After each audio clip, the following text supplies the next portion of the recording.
시편 131편 1절부터 3절까지 읽겠습니다. 주님, 이제 내가 교만한 마음을 버렸습니다. 오만한 길에서 돌아섰습니다. 너무 큰 것을 가지려고 나서지 않으며 분에 넘치는 놀라운 일을 이루려고도 하지 않습니다. 오히려 내 마음은 고요하고 평온합니다. 젖된 아이가 어머니 품에 안겨 있듯이 내 영혼도 젖된 아이와 같습니다. 이스라엘아, 이제부터 영원히 오직 주님만을 의지하여라. 아멘. 신뢰의 시 혹은 의지시입니다. 침묵으로 하나님을 의지하는 신앙은 이사야의 신앙의 특징입니다. 보통은 탄식시에 이어서 나옵니다. 1절에 주님, 이제 내가 교만한 마음을 버렸습니다. 오만한 길에서 돌아섰습니다. 라고 했습니다. 성령 충만한 자는 이런 고백을 하게 됩니다. 교만해지려고 하지 말고 겸손해지려고 해야 합니다. 내 속에 교만한 마음은 없습니까? 오만한 길을 가고 있지 않습니까? 성령께서 우리 자신을 알게 하시길 바랍니다. 어떤 것이 겸손입니까? 1절에 너무 큰 것을 가지려고 나서지 않으며 분에 넘치는 놀라운 일을 이루려고 하지 않습니다. 라고 했습니다. 욕심이 많은 사람들이 암에 걸린다고 합니다. 건강하기 위해서라도 욕심을 버려야 합니다. 운동도 너무 심하게 하면 독이 됩니다. 한 걸음에 천리를 가려고 하지 말아야 합니다. 한 걸음씩 착실히 진행해야 합니다. 내가 할 수 없는 일을 계획하고 하려고 하지 않아야 합니다. 하나님의 도우심으로 할 수 있는 일을 행해야 합니다. 자신이 할 수 없는 일을 하려고 하는 것이 교만입니다. 하나님께서 우리를 통해서 큰 일을 행하시려고 하시는데 그것을 믿지 못하는 것도 자신이 한다고 하는 교만입니다. 믿음의 분량대로 일해야 합니다. 내 믿음의 분량에 맞게 계획하고 일하고 있습니까? 요즘 내가 주어진 직분을 넘어서서 무슨 일을 하려고 하지 않습니까? 내가 할 일이 아닌데도 내 업적을 과시하기 위해 큰 일을 하려고 하지 않습니까? 소크라테스는 나는 가장 적은 욕망을 가지고 있기 때문에 하나님에게 가장 가까울 수 있다. 드라이드는 가장 향기로운 향수는 가장 작은 병에 담겨 있다고 했습니다. 역사의 오명을 남긴 타이타닉호는 세계 최대의 여객선이었습니다. 1912년 4월 14일 전 세계의 이목이 집중된 가운데 대서양 횡단을 목적으로 처녀 항해를 나섰습니다. 2300여 명이라는 엄청난 수의 승객을 태우고 타이타닉호는 유유히 바다 한가운데로 항해하고 있었습니다. 캐나다 동부 해안에 이르렀을 때 해안 통제소로부터 빙산주의라는 무전을 받았습니다.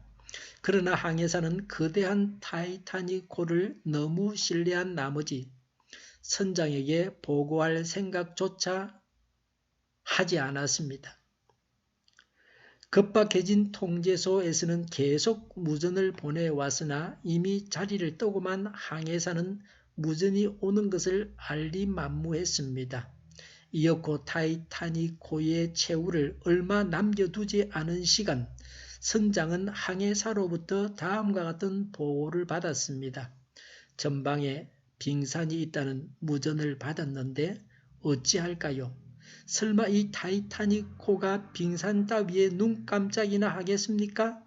선장도 항해사의 말에 맞장구를 치듯이 하나님이라도 감히 이 배를 어찌할 수 없을 걸세 항해를 계속해라고 명령했습니다.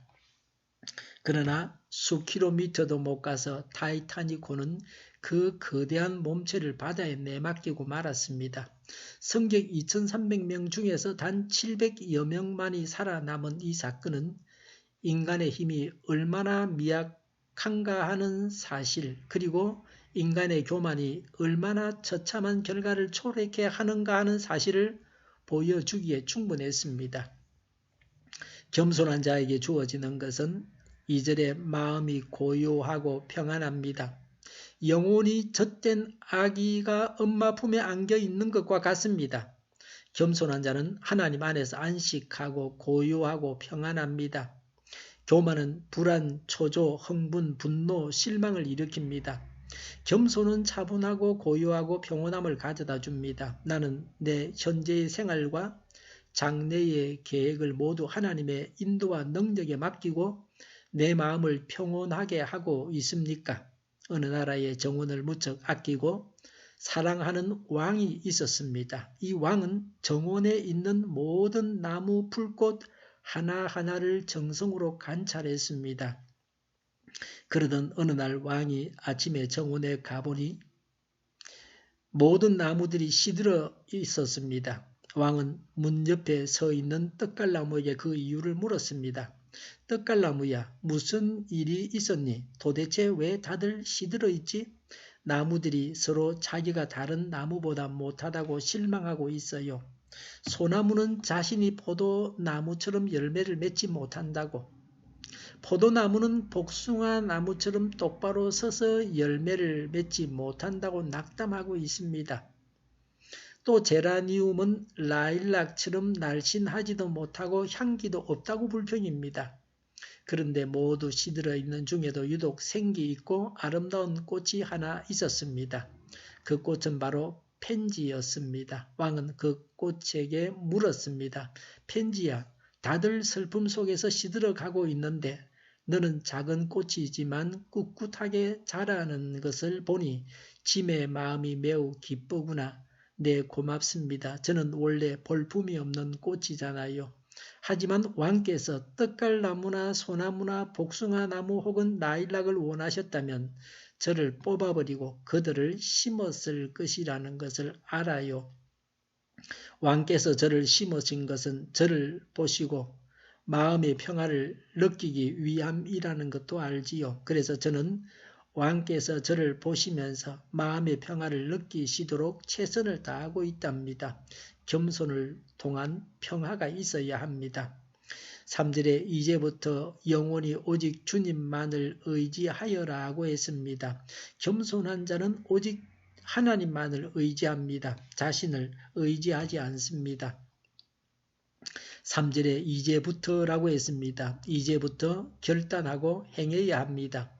또 3절에 영원히라고 했습니다. 지속적으로 변덕 없이 견고하게 믿음직하게 하나님을 의지해야 합니다. 하나님만 바라는 겸손한 자는 평안을 누립니다. 기도하겠습니다. 하나님만 바라고 겸손하여 평안을 누리게 하여 주시옵소서. 정의가 강물처럼 흘러가게 하여 주시옵소서. 코로나19가 사라지게 하여 주시옵소서. 대구에 병상이 마련되어지게 하여 주시옵소서. 우리 동일교회가 만구는 집 하게 하여 주시옵소서. 예수 이름으로 명하노니 모든 병만은 물러가고 몸의 모든 부분들은 온전하게 될지어다. 신유의 기적을 베푸셔서 지금도 저희의 질병을 고쳐 주시옵소서. 저희와 교회와 이 나라의 민족을 불쌍히 여겨 주시옵소서. 우리나라가 하나님이 기뻐하시는 나라가 되게 하여 주시옵소서. 오늘도 하나님 안에서 차고 넘치는 삶, 복된 삶을 살게 하여 주시옵소서. 감사와 찬양을 주님께 돌려드리며 예수님의 이름으로 기도하옵나이다. 아멘.